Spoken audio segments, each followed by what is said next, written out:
Boa tarde a todos. Gostaria, em primeiro lugar, de agradecer a todos que ainda nos acompanham aqui pelo adiantado da hora. Não é fácil. Gostaria de também agradecer aos professores que aceitaram o convite e gentilmente compareceram aqui para essa manhã de estudos aqui no banco, que venham mais.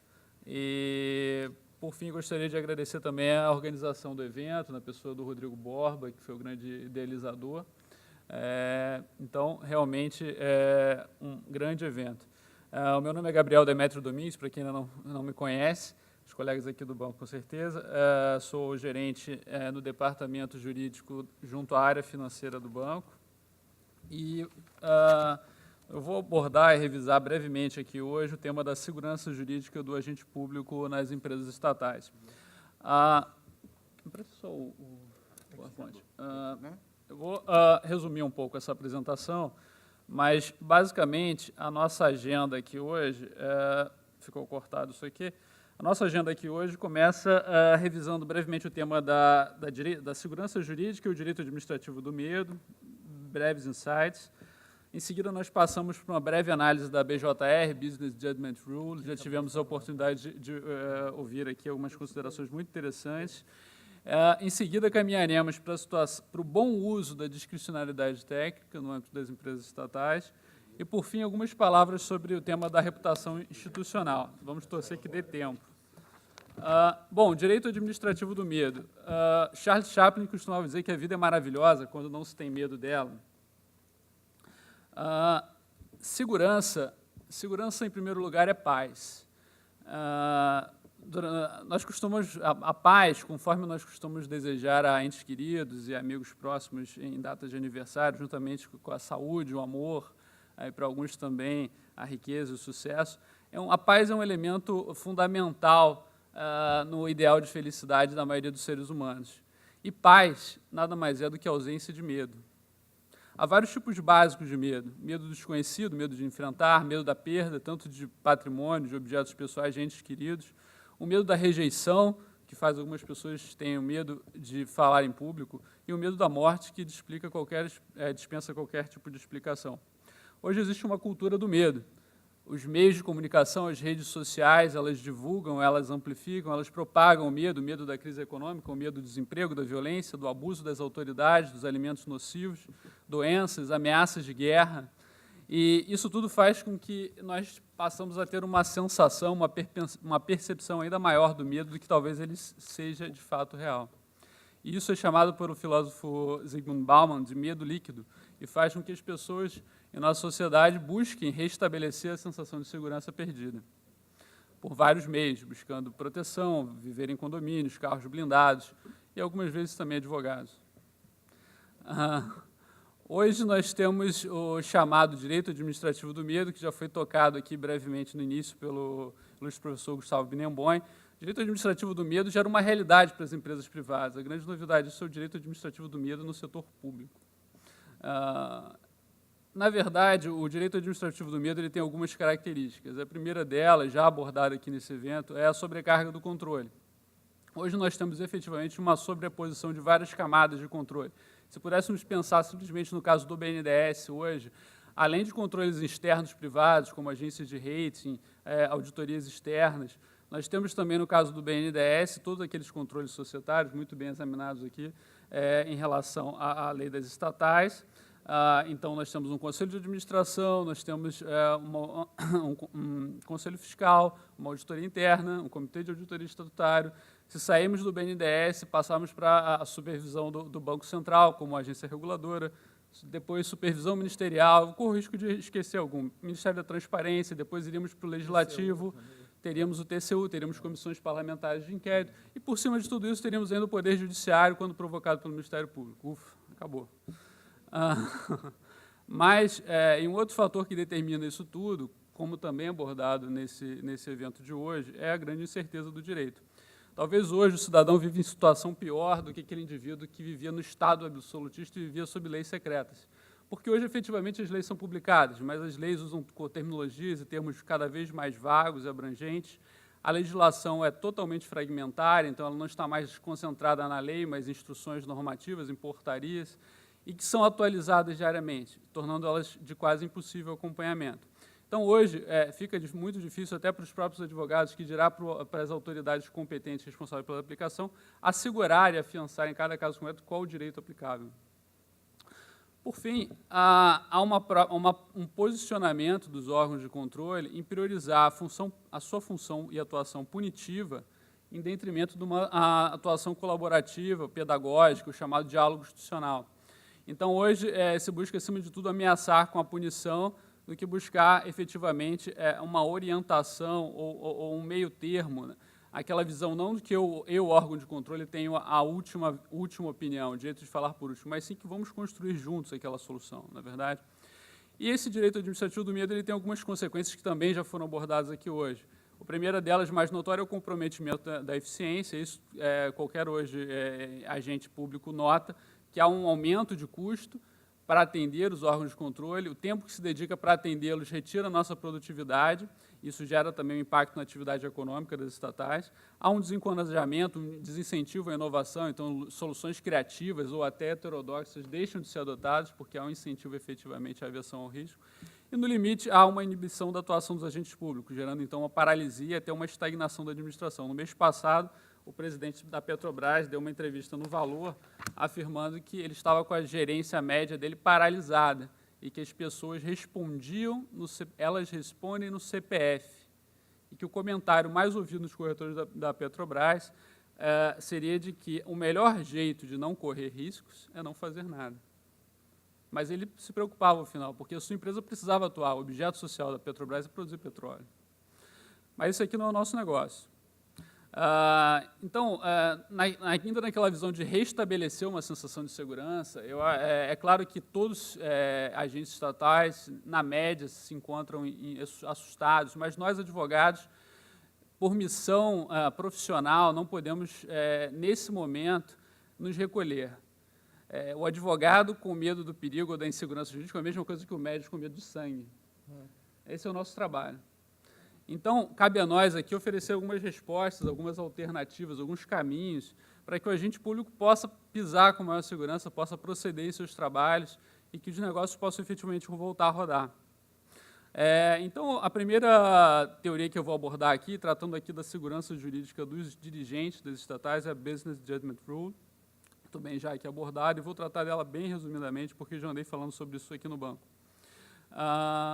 A Business Judgment Rule, como a maioria que deve saber, ela é um Standard of Review, então um padrão de revisão da conduta dos administradores das estatais e também empresas privadas, que é regida por uma cláusula geral, que é dever de diligência. Dever de diligência é uma cláusula muito aberta.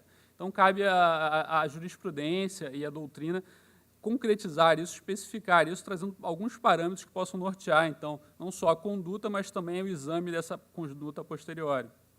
Ela tem origem no Common Law e, basicamente, o que a Business Judgment Rule traz para nós é a ideia de que um administrador, uma vez atuando em bases informadas, sem conflito de interesses e de boa-fé perseguindo o interesse social, ele não pode ser responsabilizado pelo eventual ocaso daquela sua decisão.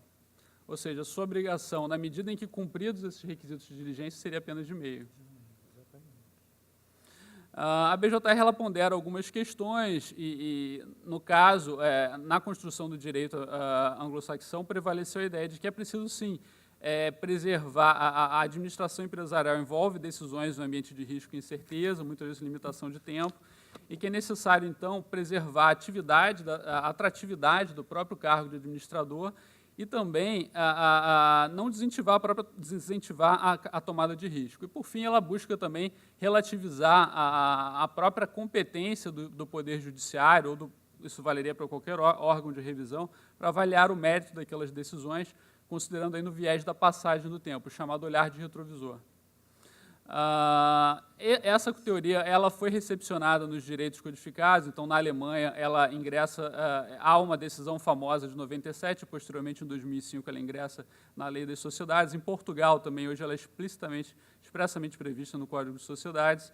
No Brasil, ela, por meio de uma interpretação conjugada do parágrafo 6º do artigo 159 da Lei das SAs, juntamente com os artigos 53 e 57, que tratam daqueles deveres de diligência, lealdade, informação, dentre outros, conduz a um resultado prático bastante semelhante à da BJR.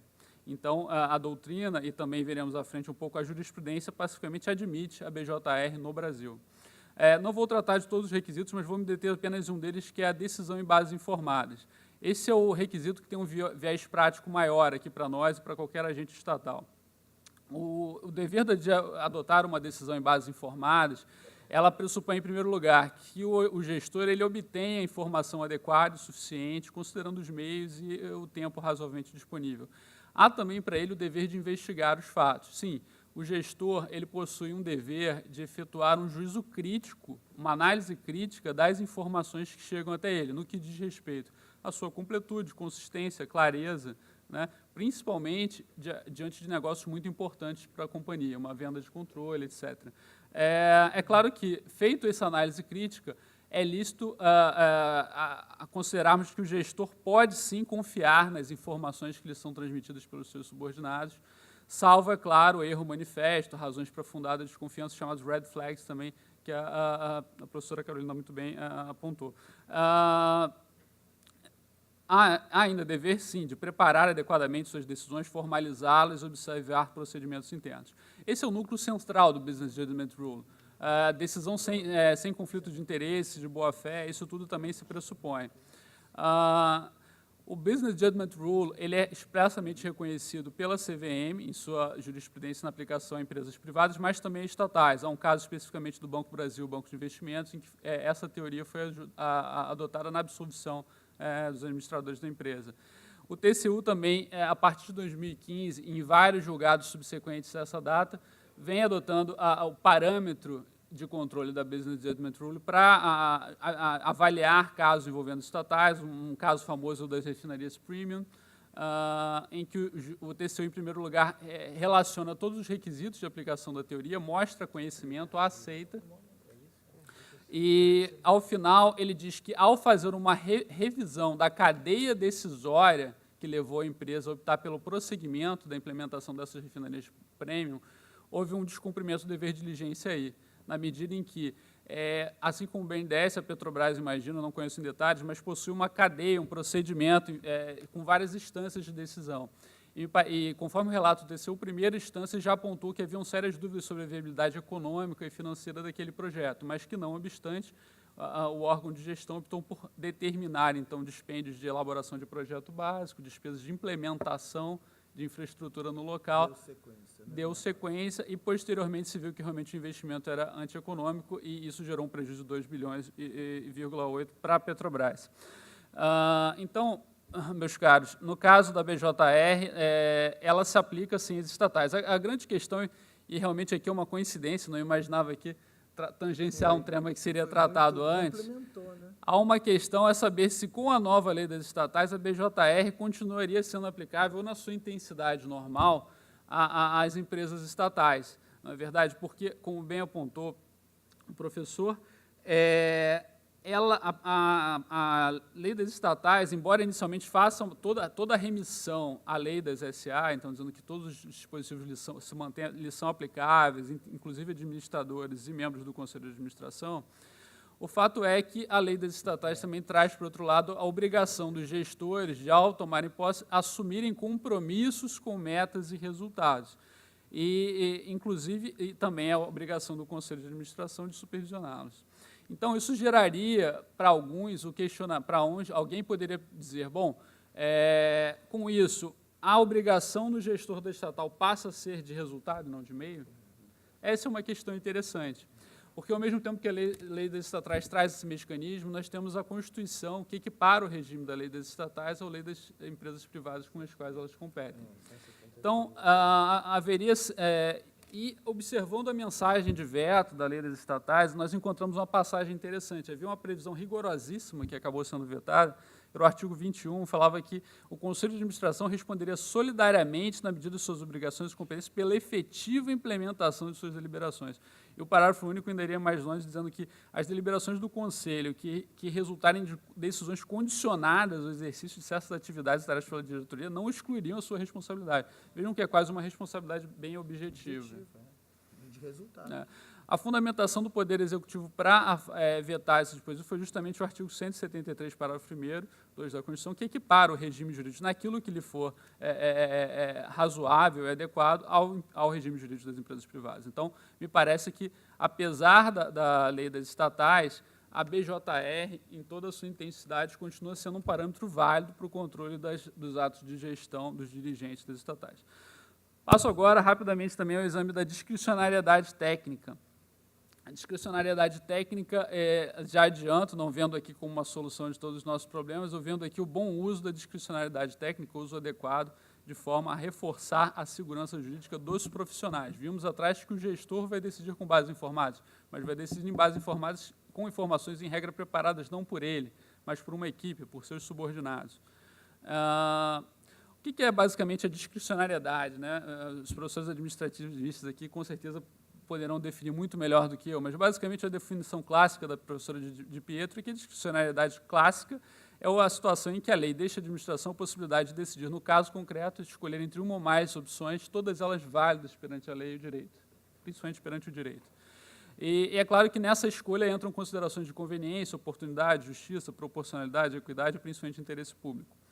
Mas não é disso que a discricionariedade técnica trata. Ela é chamada técnica ou imprópria e é definida por Fábio Medina como a liberdade de escolha balizada pela ciência ou pela técnica. Então, no âmbito da discricionariedade técnica, eu tenho para o agente público uma liberdade para a eleição de uma entre várias alternativas possíveis, sim, mas dentro daqueles limites reconhecidos pela ciência ou pela técnica.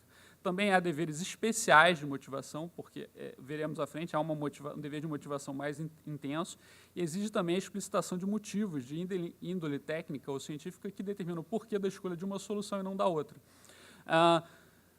É muito comum a discricionariedade técnica, ela é ensejada, ela é introjetada no ordenamento por meio de conceitos indeterminados. E o ordenamento hoje está cada vez mais, não vou dizer poluído, mas habitado por conceitos jurídicos de grande indeterminação. Valor justo, equilíbrio econômico-financeiro, desenvolvimento nacional sustentável, impacto ambiental, exercer de forma abusiva uma posição dominante, gestão temerária, enfim, são todos conceitos muito abertos e que levam ao administrador, no caso concreto, ter que tomar decisões com base na técnica ou na ciência para, enfim, justificar a sua escolha. No âmbito da discricionariedade técnica, vão existir, quanto maiores forem as possibilidades de escolha, maior vai ser o dever de fundamentação para o administrador. Isso não para apenas na lei. Com base, na medida em que a lei for mais ou menos concretizada pelo regulamento, até pelos normativos internos da empresa, quanto mais concreta for e menores as alternativas de escolha, menor será o ônus argumentativo do profissional. Por outro lado, quanto mais aberto se deixar a sua atuação, maior será dele exigido, então, o ônus argumentativo de fundamentação. Não obstante, podemos traçar algumas recomendações aos profissionais no exercício dessa, então, discricionariedade técnica. Quais seriam elas? Em primeiro lugar, documentar as etapas do procedimento de tomada de decisão. Ao revisarmos a experiência do TCU, nós podemos notar que há vários casos em que o TCU, embora mesmo quando não diz que está aplicando a BJR, ele revisa procedimento. Falhas de procedimento, deixar de adotar uma prática que é reiteradamente adotada, até, por incrível que pareça, apreciar com maior rapidez do que a média determinados pedidos e pleitos. Isso tudo gera uma necessidade de fundamentação, ou pelo menos documentação. Por que isso ocorreu?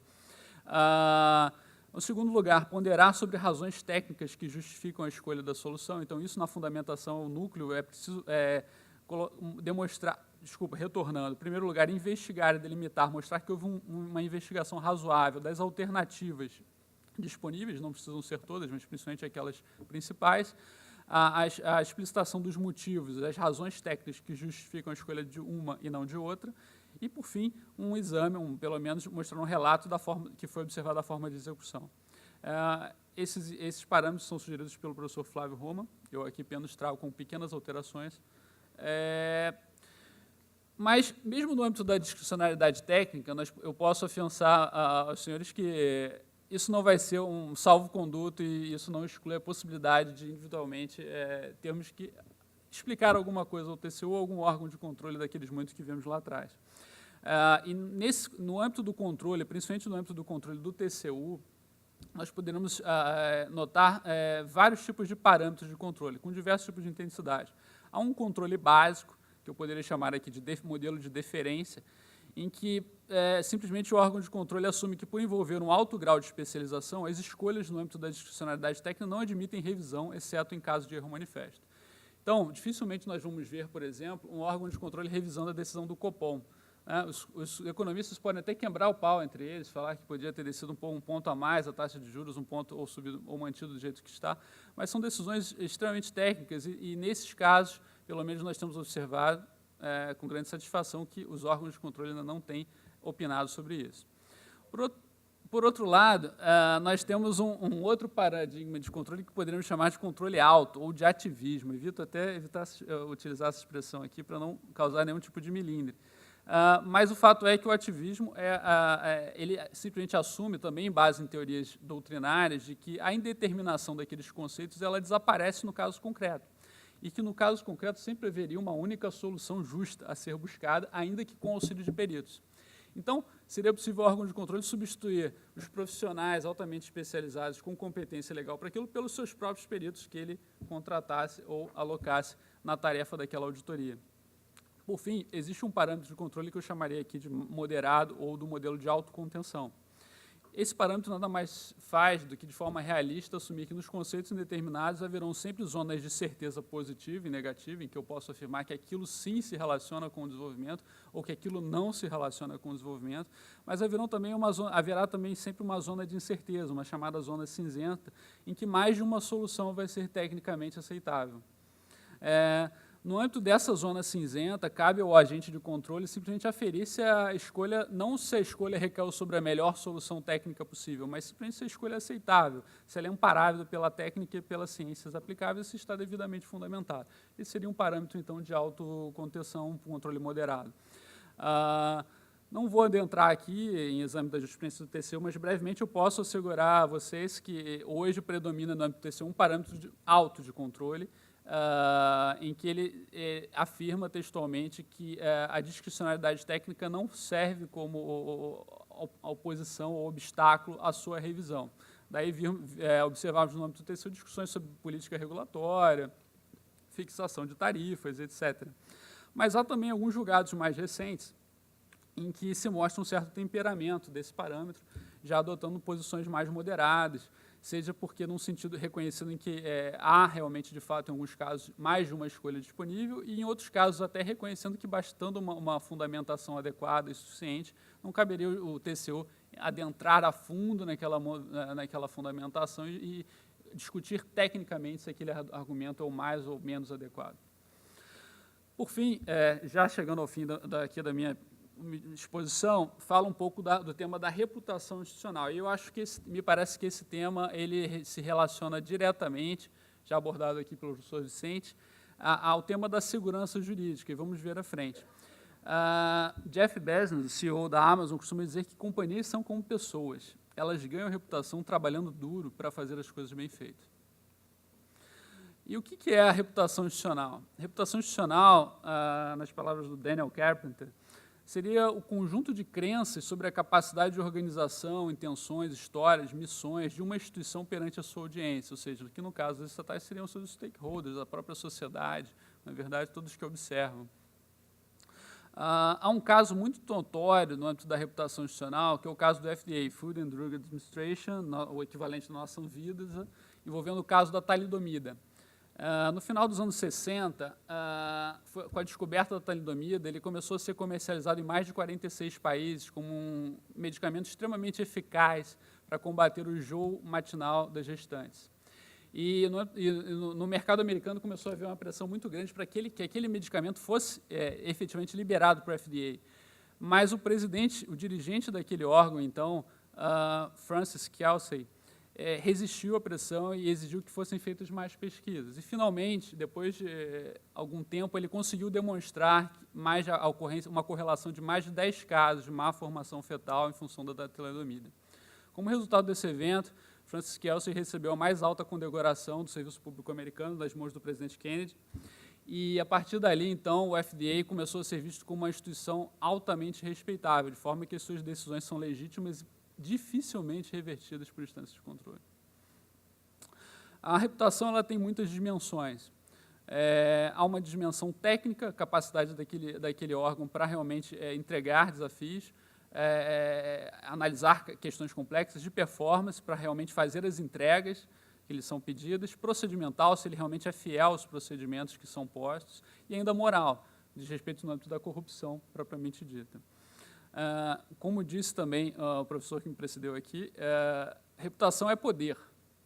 Como ilustra esse caso do FDA, mas também poderíamos analisar o caso do CAD, sem entrar em maiores detalhes aqui, quanto maior a reputação de uma instituição, maior o respeito e a deferência do órgão de controlador às suas decisões. O CAD hoje é um órgão que tem as suas decisões em primeira instância a uma taxa de revisão mínima de sentenças em primeiro grau. Me parece que mais de 80% das decisões são mantidas. Mas daí fica a pergunta, se reputação é poder, se quanto maior a minha reputação, maior a minha autonomia, maior a minha discricionalidade técnica acaba sendo respeitada, seria isso correto?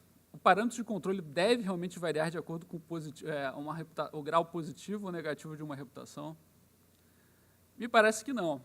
Me parece que o órgão de controle deveria adotar um parâmetro baseado em igualdade, imparcialidade, seja quem for a instituição por ele, sem nenhum tipo de pré-julgamento ou preconceito, seja qual for a instituição por ele fiscalizada.